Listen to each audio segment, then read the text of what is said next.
Hello, my name is Gerdien de Vries. I'm an associate professor at Delft University of Technology, and I'm a social psychologist researching sustainable behavior. In a MOOC about sustainable aviation, it is necessary to also reflect on public responses because we all play a role on sustainability as individuals. Therefore, I make this video. Sustainable aviation is more than technology, money, regulations or laws. It is also about the perceptions and emotions, expectations, trust, values and experiences of the people involved. So you can design the most innovative technology and get all the funding to build it, but it has no value if people do not use your technological innovation. So understanding people, their behavior and the drivers of their behavior is vital. And behavioral insights can help to connect humans and technology. For example, Twitter went crazy over this post from Kylie Jenner. She used 2 private jets to cross a small distance. Why did she choose to fly instead of taking another mode of transportation? And what drives the people that applaud her and envy her? So is flying about the status for them? And is being green not cool? A different story is about another young woman, Greta Thunberg. Not so long ago, she refused to fly to the United States and chose to sail across the ocean.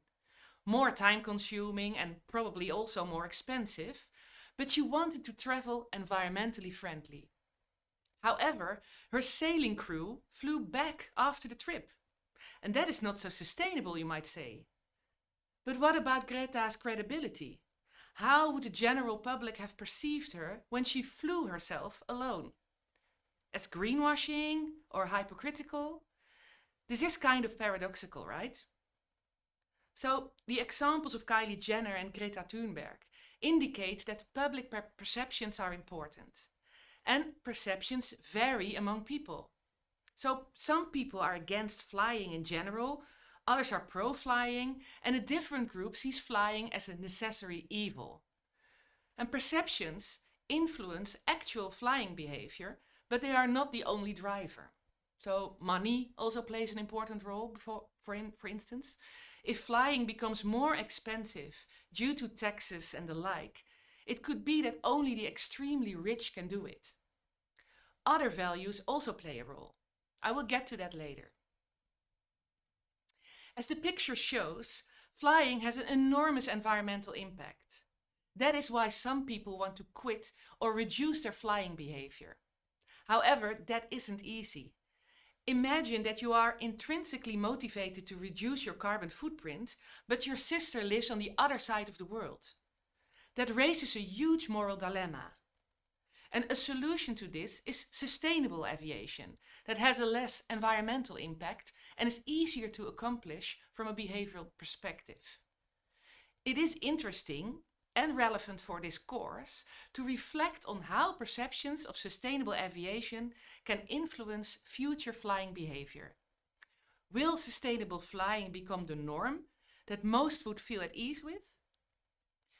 We have no crystal ball and cannot predict how people will respond to sustainable aviation. Generally, it is impossible to predict public responses to new disruptions.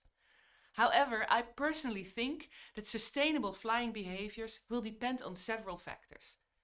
For example, the trade-offs of sustainability with other values. Values such as sustainability, money, time and comfort are essential for people in their choices of traveling.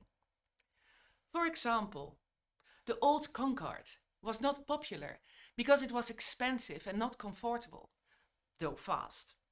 With sustainable flying, the questions arise if it will be more expensive or cheaper than now, and will it then be subsidized?